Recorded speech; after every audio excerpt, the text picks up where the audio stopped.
महाराज, ये आदेश पढ़ो सेनापति।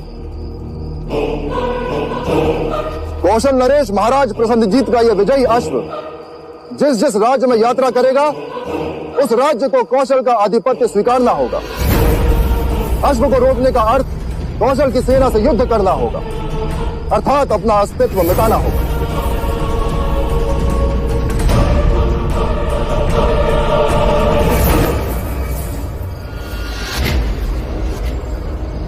कौशल नरेश महाराज प्रसन्नजीत की, महाराज प्रसन्नजीत की, महाराज प्रसन्नजीत की, महाराज प्रसन्नजीत की, महाराज प्रसन्नजीत की, महाराज प्रसन्नजीत की, महाराज प्रसन्नजीत की, महाराज प्रसन्नजीत की, महाराज प्रसन्नजीत की।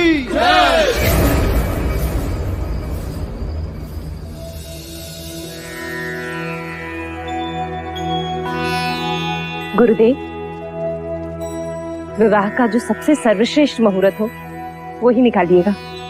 हाँ गुरुदेव, सिद्धार्थ और यशोधरा के विवाह की बात है। गुरुदेव, जो भी सबसे पहला मुहूर्त हो वही निकालिएगा। हमारी यशोधरा इस विवाह को लेकर बहुत उतावली है। देखिए ना, इस समय भी वो यहाँ नहीं है, सिद्धार्थ के साथ।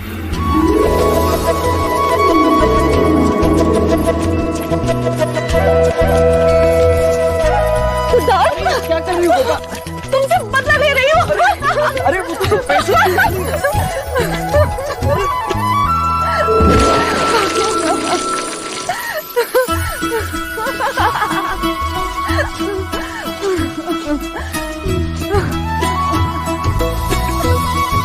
विवाह का शुभ मुहूर्त आज से 7 दिन बाद पूर्णिमा को ही है।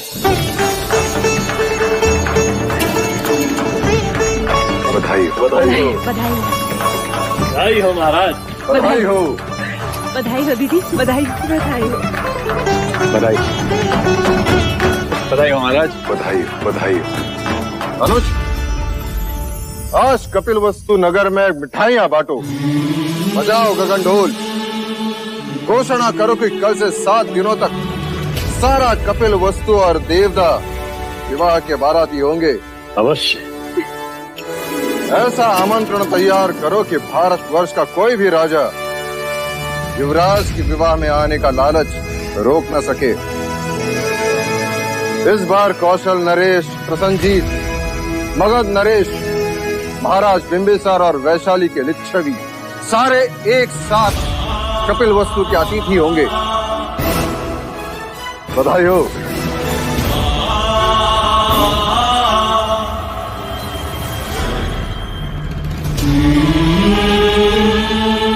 आप प्रसंग अनुसार कार्यसूची बना लें। मैं कुछ ही क्षणों में उपस्थित होता हूँ।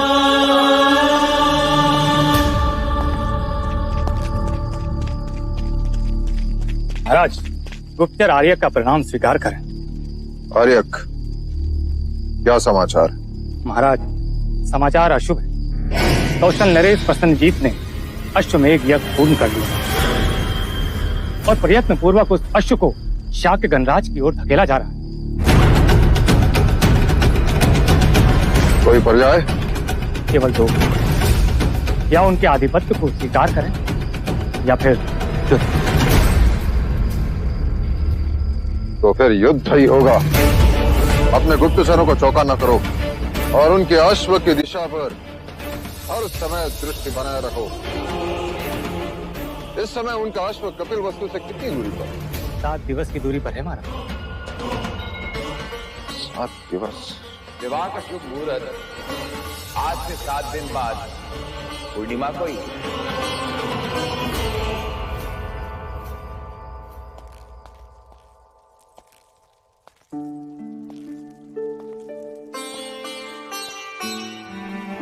कुछ ही देर में उपस्थित होता हूँ कहकर आप अचानक कहाँ चले गए भैया? हम सब कब से आपकी राह देख रहे थे। हमने तो सिद्धार्थ के विवाह की सारी तैयारियां भी कर ली हैं। हाँ भाई महाराज, इतनी तैयारियां हो चुकी है कि यदि वो दोनों यहाँ होते तो कदाचित हम उनका विवाह ही करा देते। भैया, ये है विधि का क्रम। देखिए, भाई महाराज, कुलगुरु ने इस शुभ अवसर पर एक मंदिर बनाने का भी सुझाव दिया है। और ये आमंत्रण पत्रिका भी तैयार हो गई है, ये देखिए।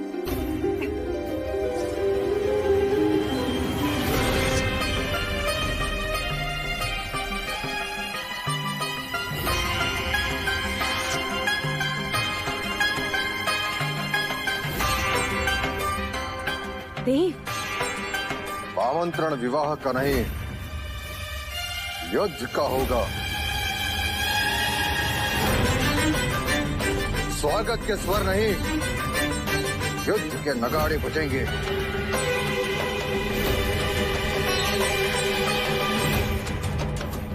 महाराज, ये आप क्या कह रहे हैं? कौशल नरेश प्रसन्नजीत ने अश्वमेघ यज्ञ किया है और वह अश्व शाक्य गणराज्य की ओर आ रहा है। राजा दंडपानी, हमें विवाह स्थगित करना है।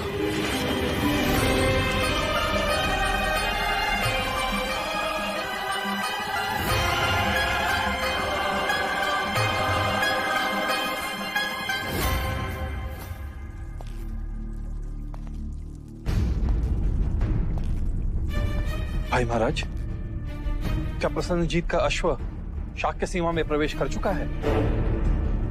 नहीं अनुज, अर्थात हमारे पास समय है। हाँ महाराज, ये भी तो हो सकता है कि वो अश्व कपिल वस्तु की सीमा में प्रवेश करे ही ना। फिर तो हम सिद्धार्थ और यशोधरा का विवाह कर सकते हैं। हाँ, वैसे भी विवाह को पीछे धकेलना अच्छा नहीं, फिर पता नहीं कब क्या हो जाए। जब निर्णय लिए जा रहे हो मंगला, तब दूसरों के मन में दुविधा उत्पन्न करना अच्छी बात नहीं। अमिता, मैं तुम्हें वचन देता हूं, विवाह होगा, अवश्य होगा, धूमधाम से होगा, परंतु युद्ध के पश्चात।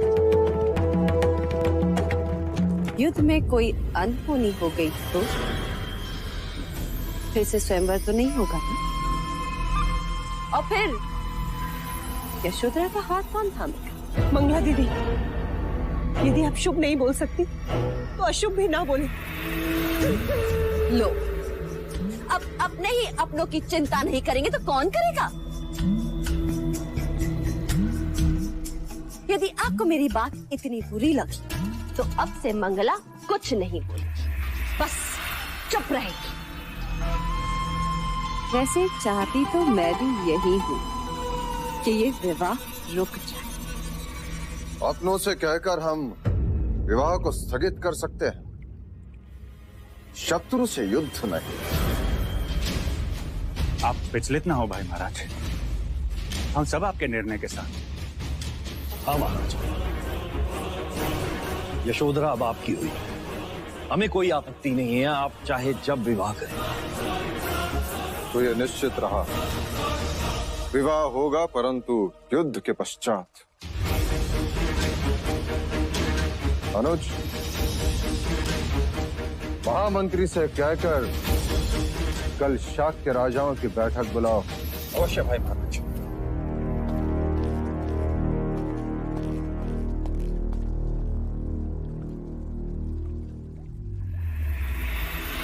अब तो श्रीफल चढ़ाने ही पड़ेंगे।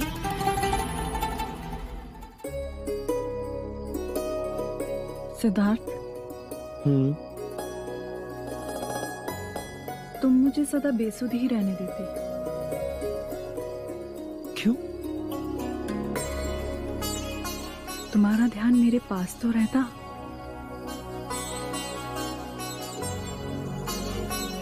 मैं तुम्हारे पास ही हूँ गोपा। पर ध्यान वो कहाँ है? वो तो कभी किसी पंछी के पीछे, कभी किसी सितारों के साथ, तो कभी किसी ब्रह्मांड में। ना जाने कहाँ कहाँ खो जाते हो। सच कहूं, मैं स्वयं भी नहीं जानता।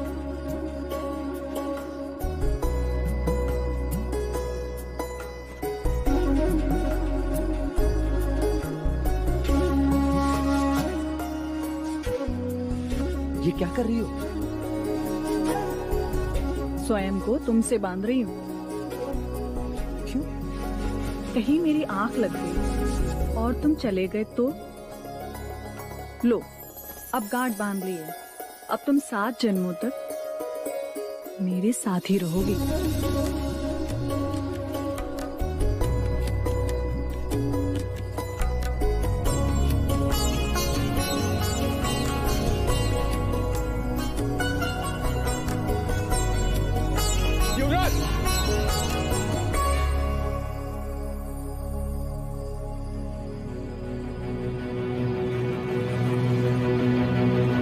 युवराज, चन्ना, युवराज, एक अशुभ बात हो गई। क्या हुआ? आपका विवाह कुछ दिनों के लिए स्थगित कर दिया गया है।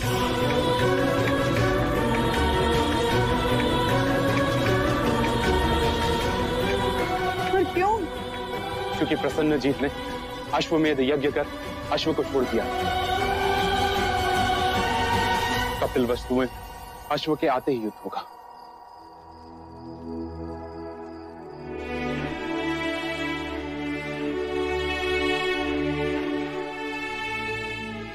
गोपा, सब कुछ ठीक हो? कुछ मत कहो सिद्धार्थ। मैंने तो तुम्हें 7 जन्मों के लिए बांध लिया है। अब विवाह हो या ना हो, देखो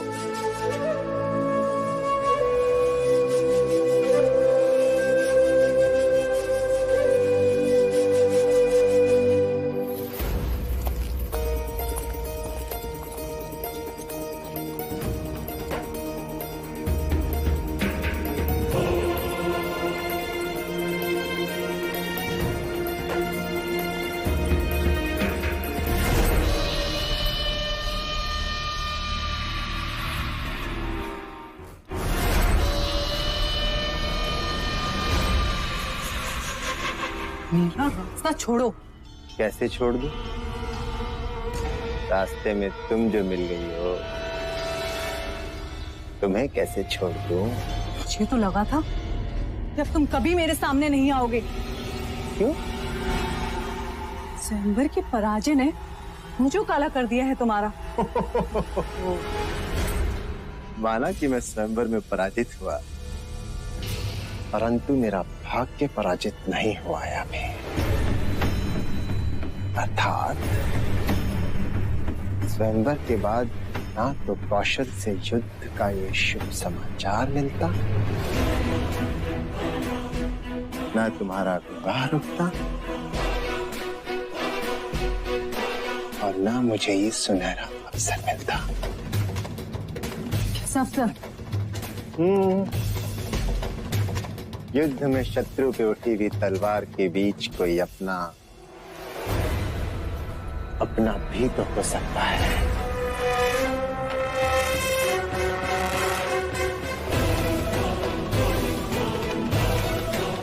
हो सकता है ना?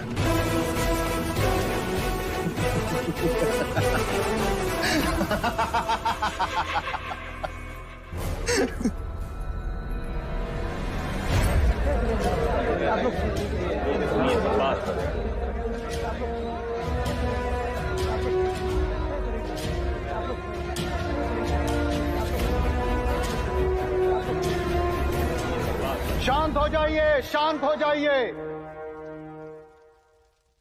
हम पहले केवल एक ही उत्सव मनाने वाले थे, परंतु मां अभ्या की कृपा से अब हम 2 उत्सव मनाएंगे। एक प्रसन्नजीत को पराजित करने का और दूसरा सिद्धार्थ के विवाह का। वैसे आप सारी परिस्थिति से अवगत हैं। यदि प्रसेनजीत हमारी देश की ओर देखेगा तो उसे मुंह की खानी पड़ेगी। हमें एक होकर युद्ध करना होगा और उसके अश्व को रोकना होगा। और उसके अश्व को ना रोका तो? उसका अर्थ यह होगा कि हमने कौशल का आधिपत्य स्वीकार कर लिया। हमारे पास केवल 2 ही पर्याय है, कौशल का आधिपत्य स्वीकार करे अथवा उनसे युद्ध करे। महाराज, कौशल हमसे अधिक शक्तिशाली है, उसके पास हमसे अधिक शस्त्र है, अधिक सैन्य है और अधिक अश्वबल भी महाराज। परंतु हमारे जैसा साहस नहीं। हमारा एक एक शाक्य योद्धा उनके 10-10 योद्धाओं पर भारी है। मेरा प्रस्ताव है कि हम सबको शांत होकर इस पर विचार करना चाहिए। महाराज, यदि हम प्रसन्नजीत की मित्रता स्वीकार लें तो? मित्रता या पराधीनता? नहीं चलेगा। शांत हो जाइए, शांत हो जाइए। महाराज, इससे हम धन और जान की हानि होने से बच सकते हैं। यदि वो हमारे अपने प्रदेश में हमारा अधिकार सुरक्षित रखता है तो इसमें हमें आपत्ति क्या होनी चाहिए? बलशाली मित्र कौन नहीं चाहता महाराज? अर्थात मित्रता के नाम पर हम उनके दास बन जाए। ये मत भूलिए राजा दंडपानी, शाक्य देश एक आदर्श गणराज्य है और उस पर कोई और राज्य करे ये स्वप्न भी नहीं होने देंगे हम। नहीं होने देंगे। क्या आपको युद्ध से भय लग रहा है राजा दंडपानी?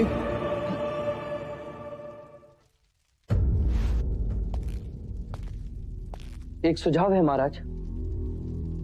क्या हम प्रसन्नजीत के सामने शांति का प्रस्ताव नहीं रख सकते? शांति का अर्थ समझने वाले अश्वमेघ यज्ञ किया नहीं करते पुत्र। अब वो शांति की बात तभी समझ पाएगा जब वो युद्ध में पराजित होगा। अब केवल एक ही उपाय है और वो है युद्ध। क्या आप सभी मेरे युद्ध प्रस्ताव से सहमत हैं? महाराज शुद्धोधन की, महाराज शुद्धोधन की, महाराज शुद्धोधन की, महाराज शुद्धोधन की।